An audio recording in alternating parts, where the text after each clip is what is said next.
So, welcome to the Humminbird Hub, the place where we share ideas with extraordinary people.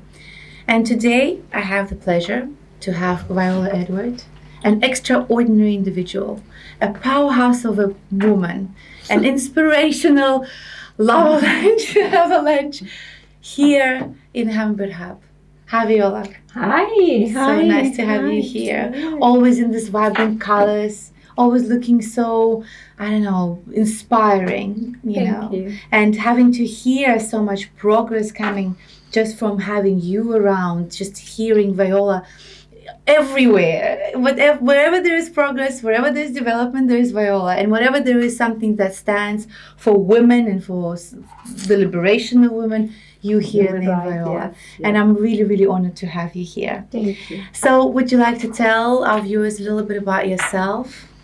Well, myself is here, this woman of 60 years old who's been working for 47 years.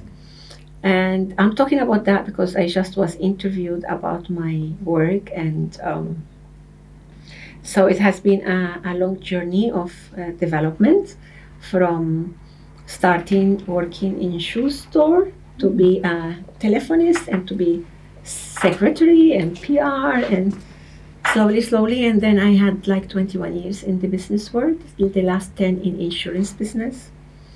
And then I always wanted to be a psychologist, but I couldn't because of immigration, and I had to stop schooling at 13 to work, etc.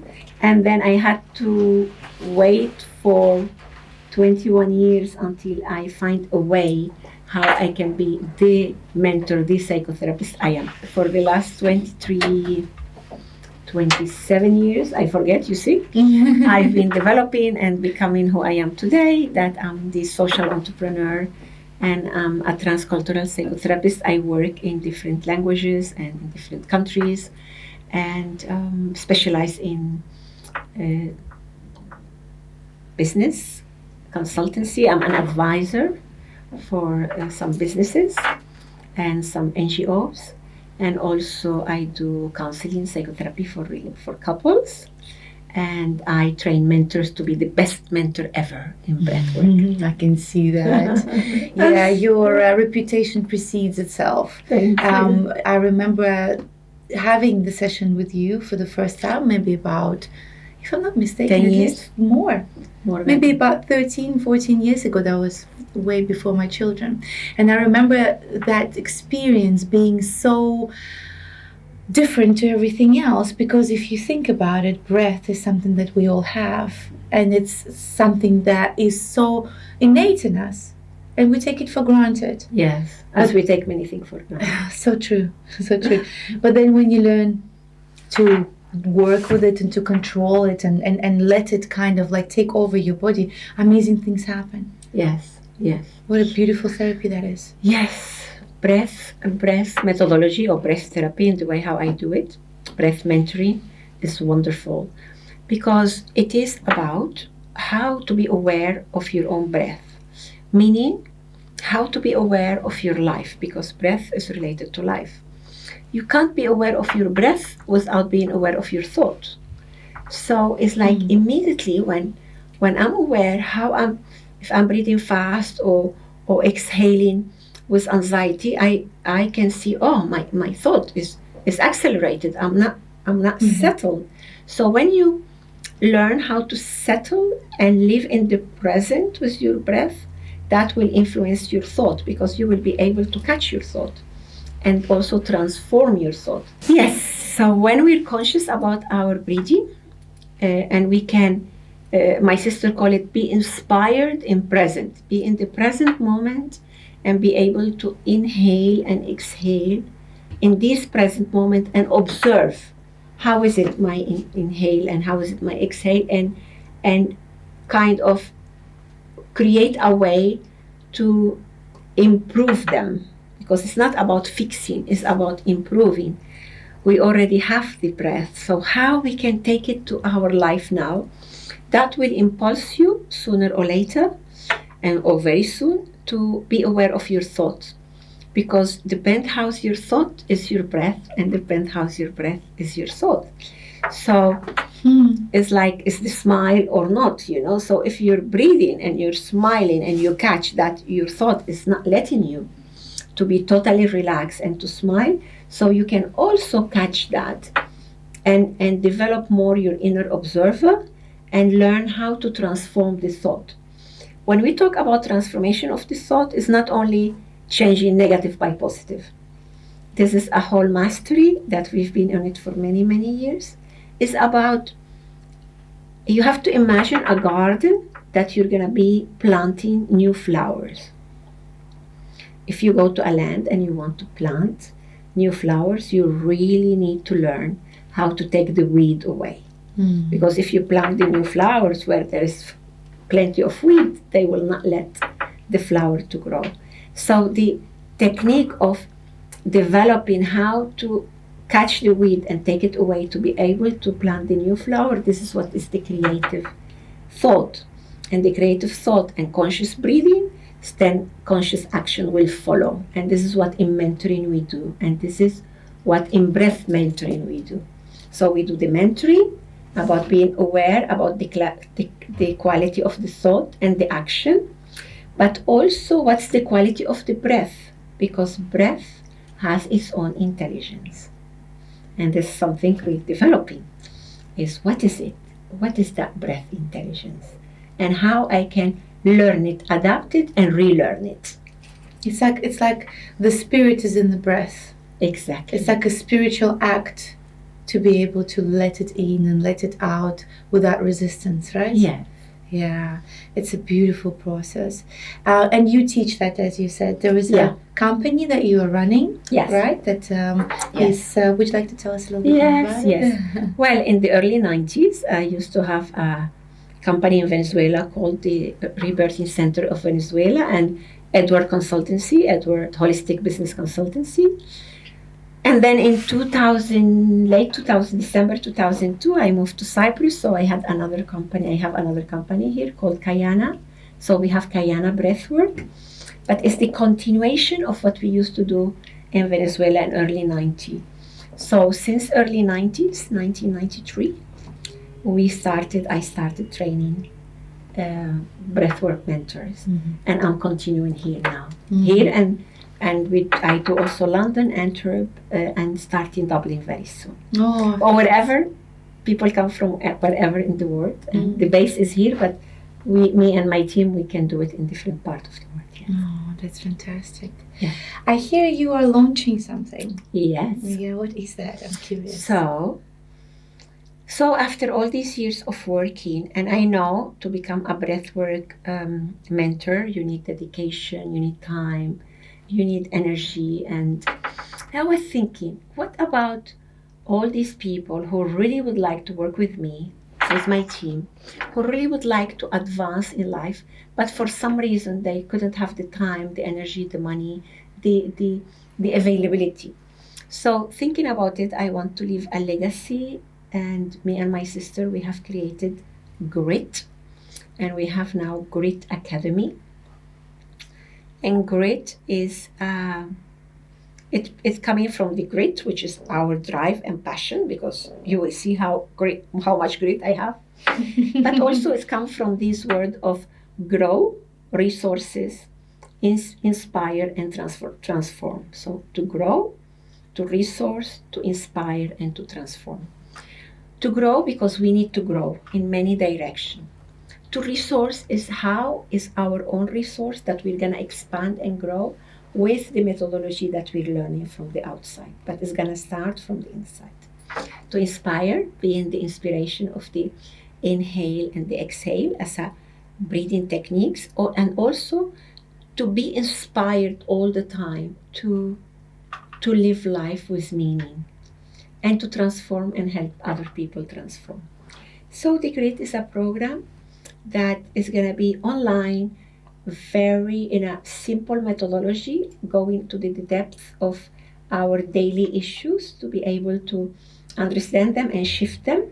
So it's going to be like 7 sessions, every week a session, and it's going to be online.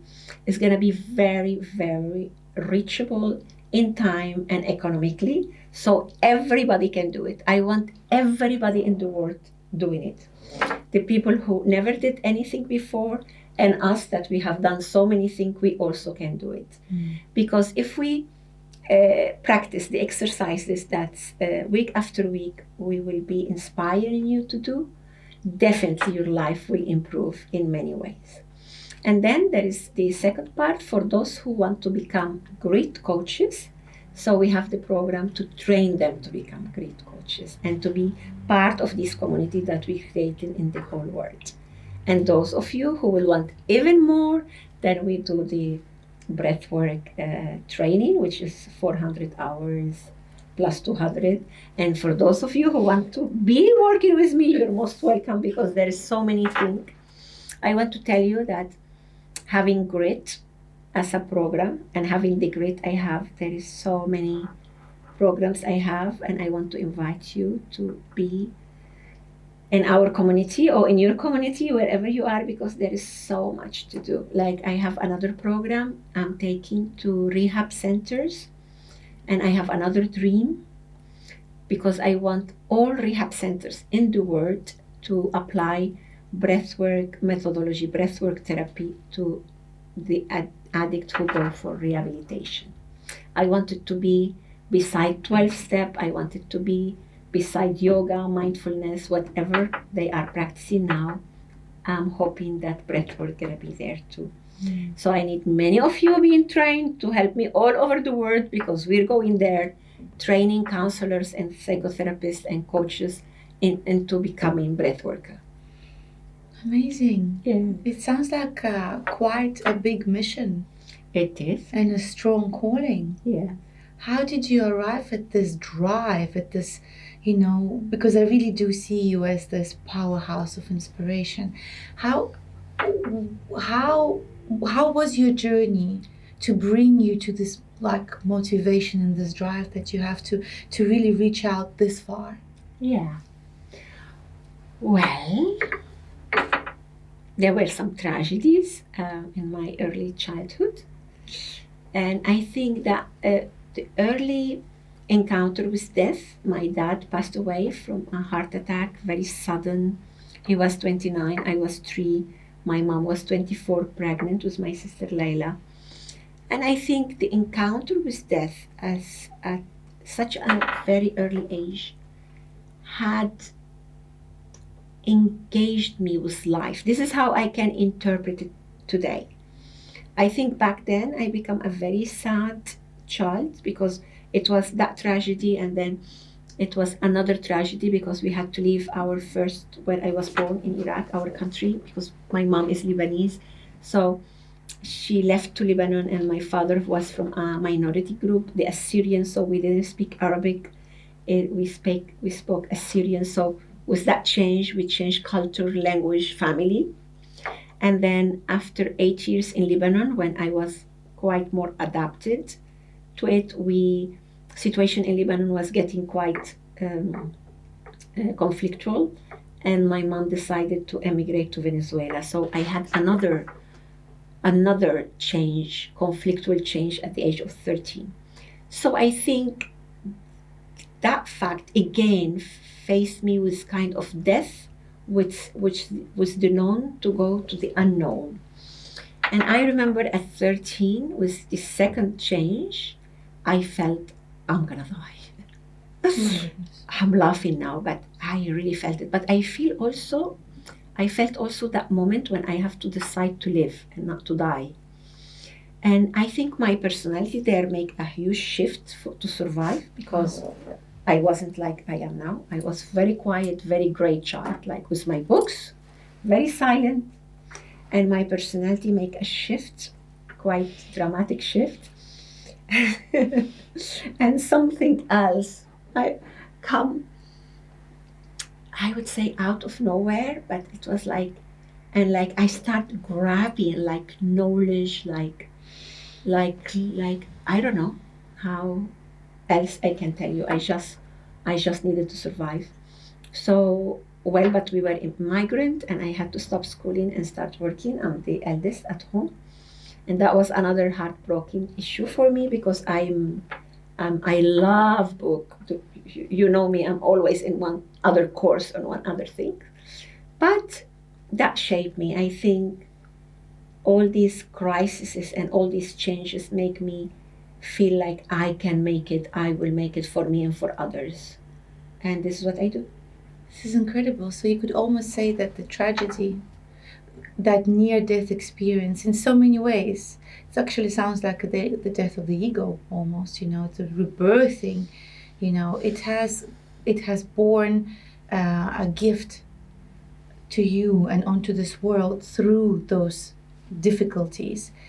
So that now you have transformed and you can show others what it actually means to take charge in your life. Yeah, because many people have been exposed to different changes and they cope with it and some differently. tragedies, and what's happening in the world now. And I think, I have learned a lot about what happened to me and my sister. There is a whole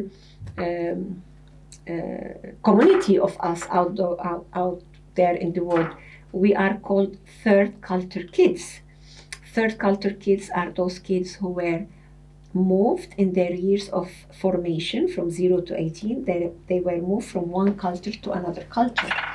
So the culture what they left is the first one, the culture where they moved is the second one, and the culture that they make from that change is the third culture. Oh, interesting, like a synergy, the creating a third culture. Exactly. And us, we had two of those movements.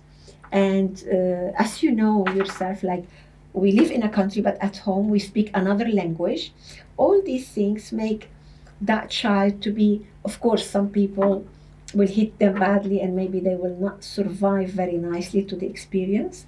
But those of us that we will survive, actually we have very typical characteristic, like we bond very quickly. We have the capacity to adapt.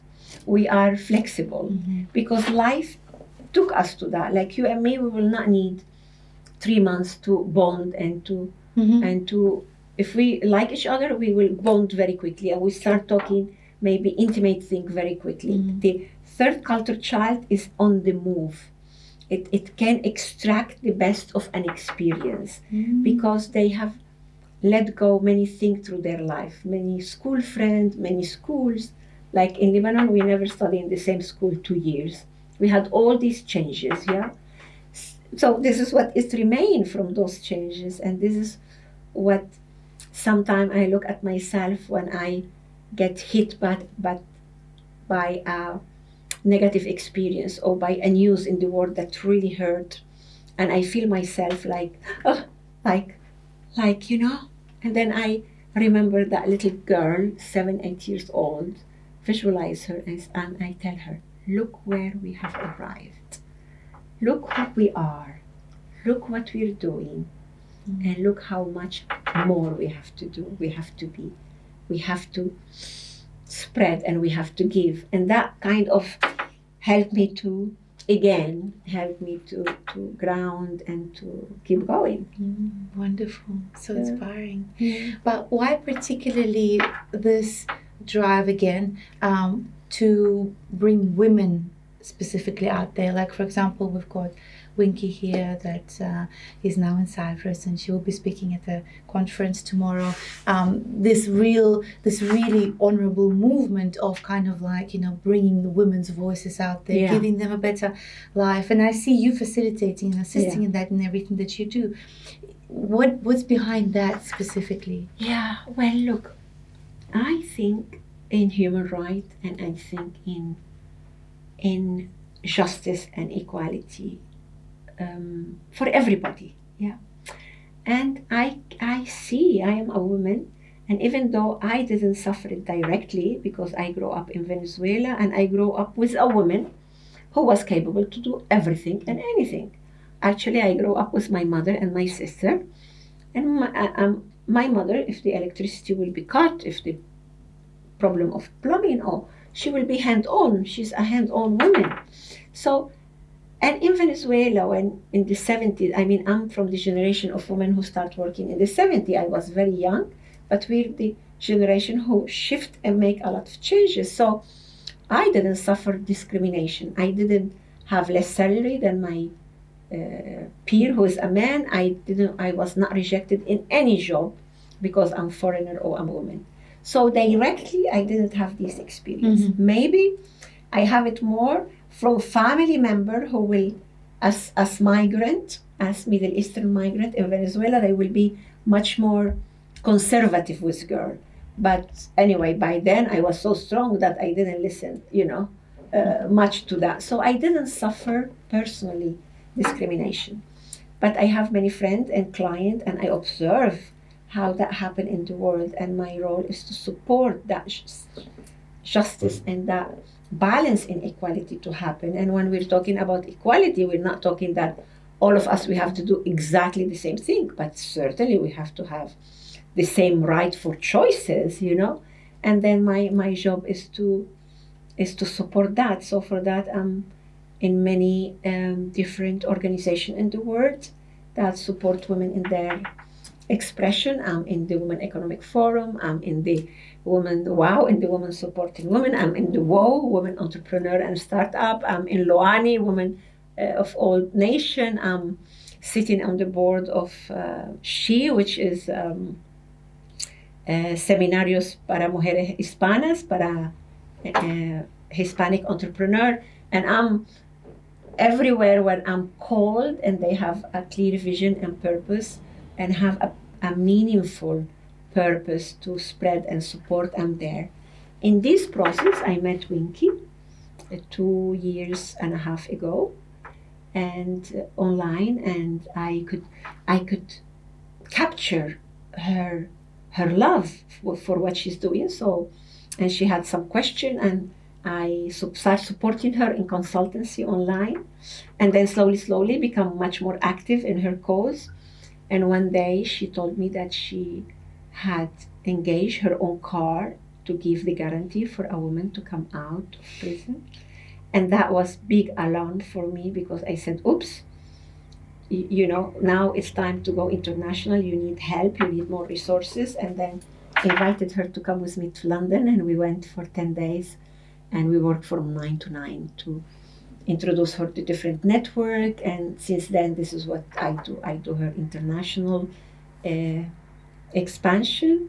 And she's been doing such a great work. Winky is the mentor of women in prison.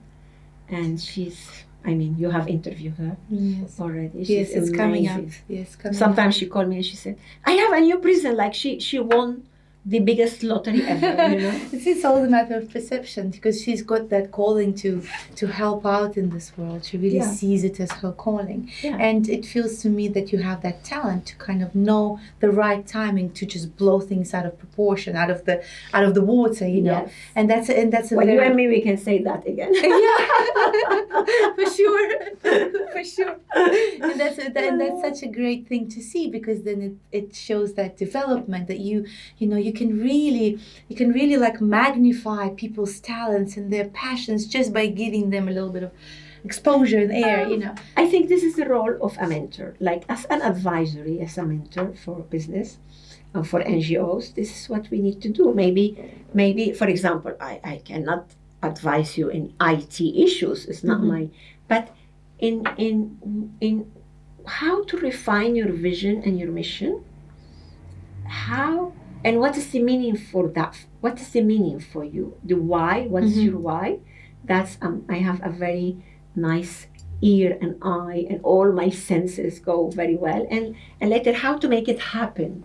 So the strategy to make it happen, and of course, in the way we will outsource other support. But I think that is what my great talent, and also my relational, because then I love people and I relate to people. Yes. And I'm at service. And I think when people understand that I'm at service, so they ask me and I'm just there, and it's my job, of course, but it's my call.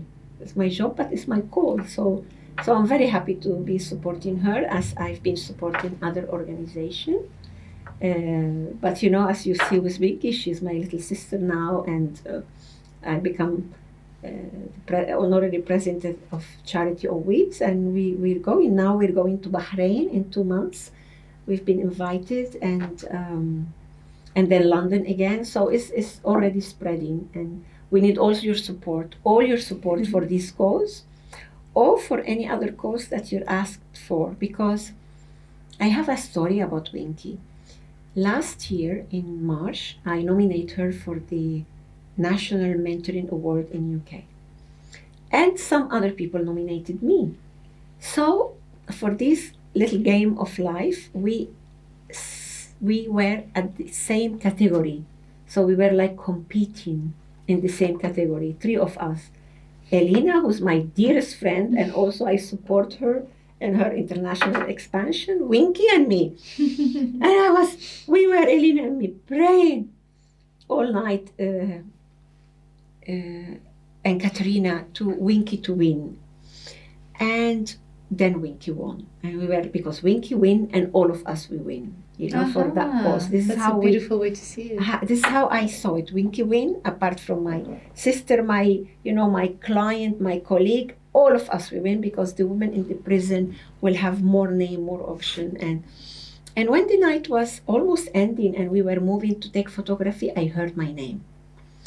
And actually they created a special award for me, which was Outstanding Contribution for Mentoring.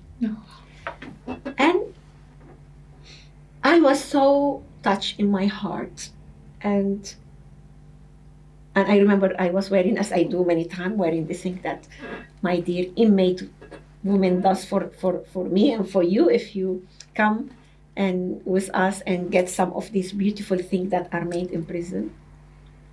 And I was thinking, you see how life is so generous, because any action you will do, it will come back to you multiply.